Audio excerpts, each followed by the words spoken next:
He's about to head off to the airport. Let's say hello to OAM. Hello, Olivier. Salut, mon ami. Comment ça va? Comment ça va? Ça va bien? Ah, ça va très bien, Olivier. Et félicitations à vous. Le gros victoire vendredi soir. I'll stop there, Olivier. You know, it's still a little bit rusty, but not bad.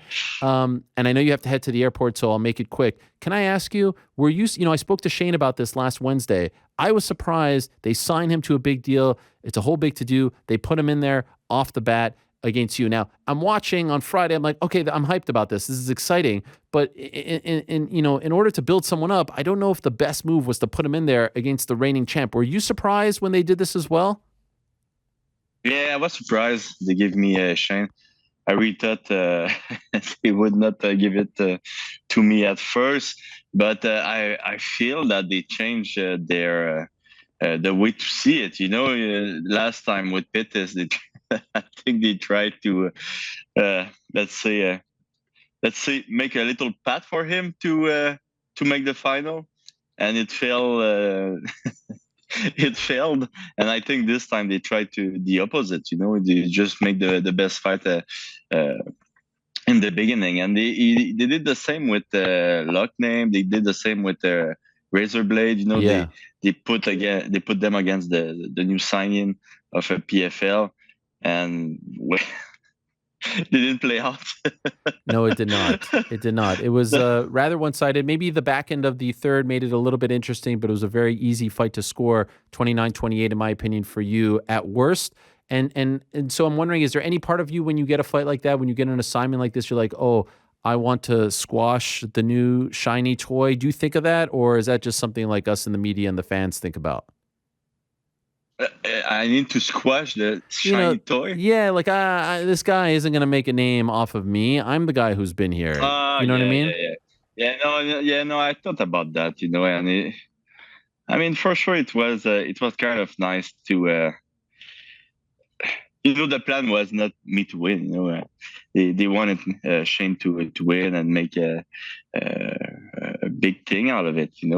And it was pretty funny because I had like a conversation with all my friends, and they were always sending me like how every champ of the PFL were like on posters and everything, but always Shane was there.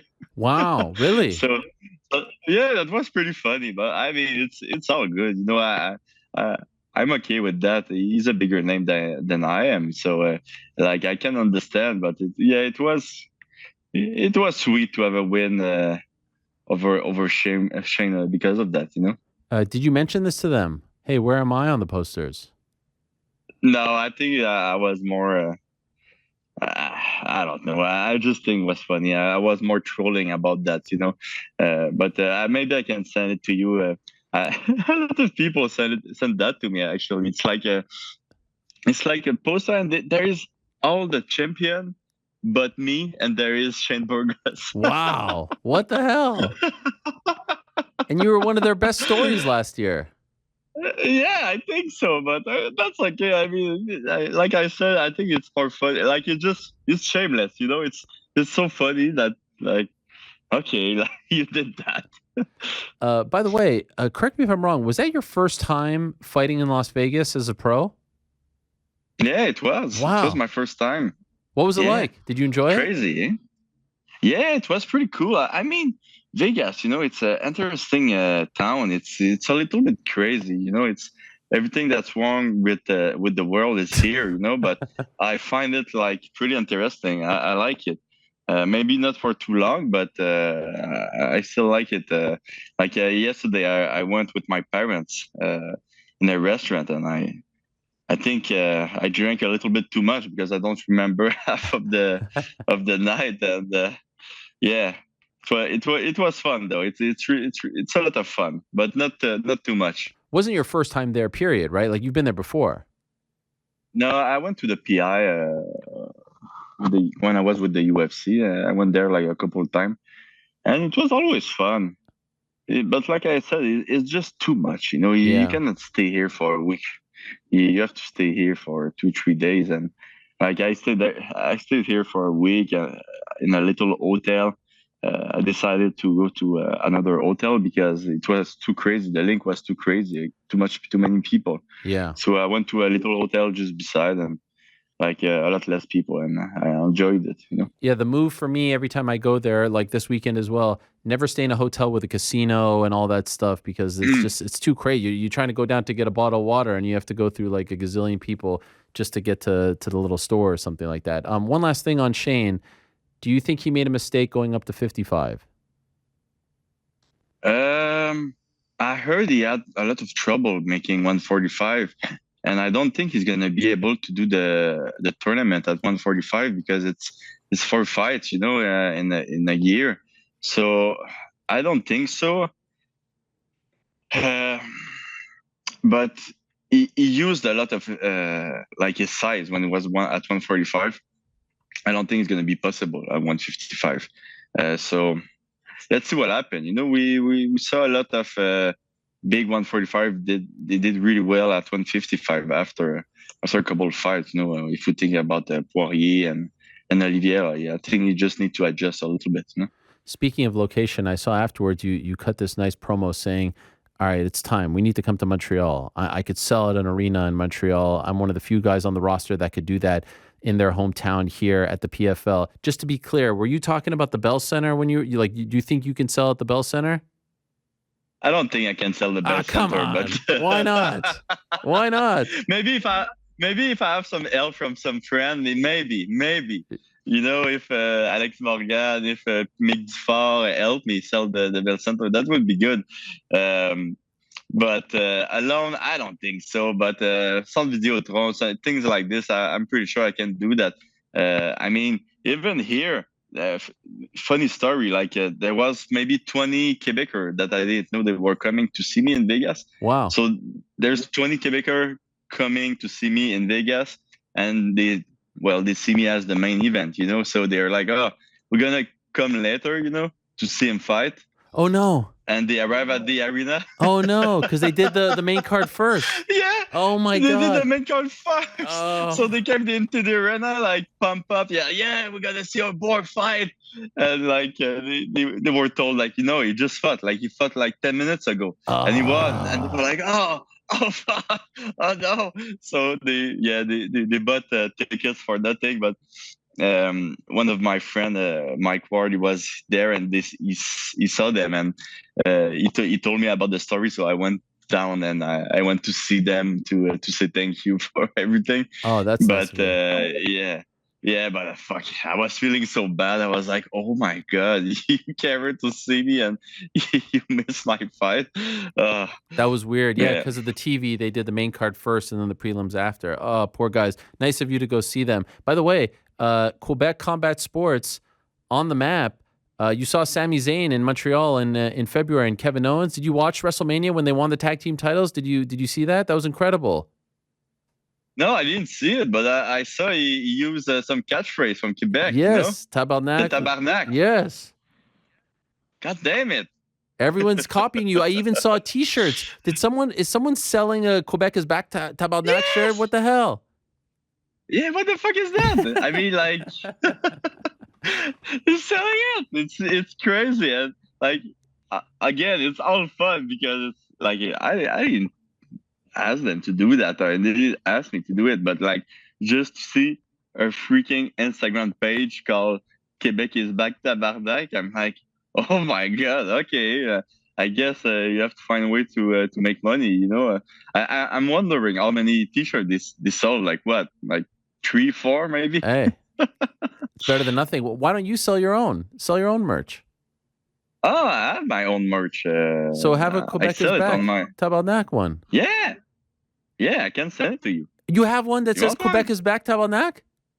Yeah. I need to buy that. Oh, that's incredible. Is yours nice? Is it nicer than the one that they were selling on the? Of course, it's so nice. I'm gonna send it to you. Right. Just for you to see. I look forward to that. That's incredible. So is there any chance in Canada this year? You think? What are they saying to you?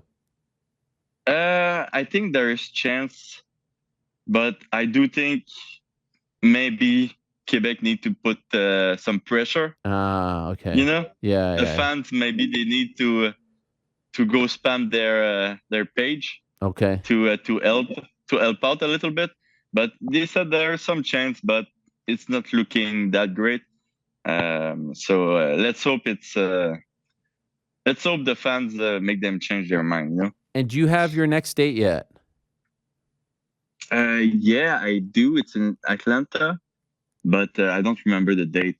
I think it's in 8 weeks, something like this. So you have to go through this all over again with the 4 fights if you want to get to the finals.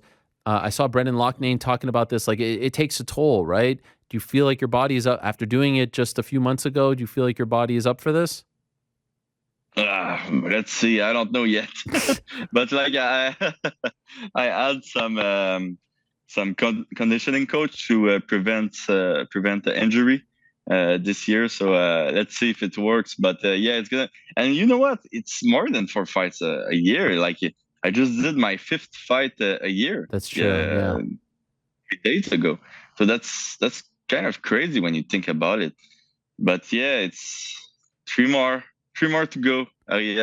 Yeah. 3 more to go. So like now, I mean, your next fight is 8 weeks away. How long of a break do you take? I'm gonna take I think a week, and then I'm gonna start slowly. But I stopped doing. I don't do sparring anymore. Oh, at all? No, at all. I don't spar anymore. No big glove sparring. I do small glove, more touch and grappling, but no crazy sparring anymore. And I think it's the way to go when you fight in PFL. And it may be the way to go when you fight. That's it, Yeah. But I really see improvement in my physical ability, and I got a lot less injury because of that, and even the headache, no more headache. So it's good. Interesting you say that, because Max Holloway, who fought on Saturday, has been talking about that for a long time, and he's had success. And I was just going to ask you, ever since you've left the UFC, I think it's 7 in a row now, and you've looked amazing. You win the PFL tournament. What I was talking on Friday with the guys here, like even watching you in there, it's like you're a different guy. Like the confidence that you have, like the way you conduct yourself, and it feels like you're a different guy than the one that we last saw at the end of the UFC run. Can you describe what is the difference between the fighter we're seeing now and the one from a few years ago? But like you said, I think, I'm more confident. I have more. I feel I'm more a tactician too. I always had problem in the UFC for some reason with my fight IQ. I really took bad decision when I was fighting in the UFC during fights, and I think like during the COVID, I had to watch a lot of fights and to study a lot of fights. I had a lot of time to just get better, not fight, just get better. And I think that really, really helped. That when you're in the UFC, you always have to fight. When you don't fight, you try to recuperate, and then you feel so much pressure that you don't really get better, So I think with everything that happened in the last couple of years, I had time to get better. I had time to study fights, and I had time to understand what are my strengths and what are my weakness. And I think we can see that now. I think I'm a really complicated man to fight right now. Absolutely, 100%. It shows, and it's paying off. I told you I'd let you go at 11. It's exactly 11 a.m. over there, Olivier. So, my man, safe travels back home to Montreal. I was just in Montreal for the last 2 weeks. I went to Julep right before I went home. I mean, it's unbelievable. It's heaven on earth, if you ask me. I don't know if you feel the same way. I don't get the spaghetti like George, but the Julep, to me, I would take a shower in it if it was acceptable. I love that Julep. So enjoy if you need a celebratory drink. Thank you very much, Olivier, and good luck the rest of the way. Thank you so much for having me again. Always. There he is, Olivier Aubin-Mercier, the Canadian gangster himself.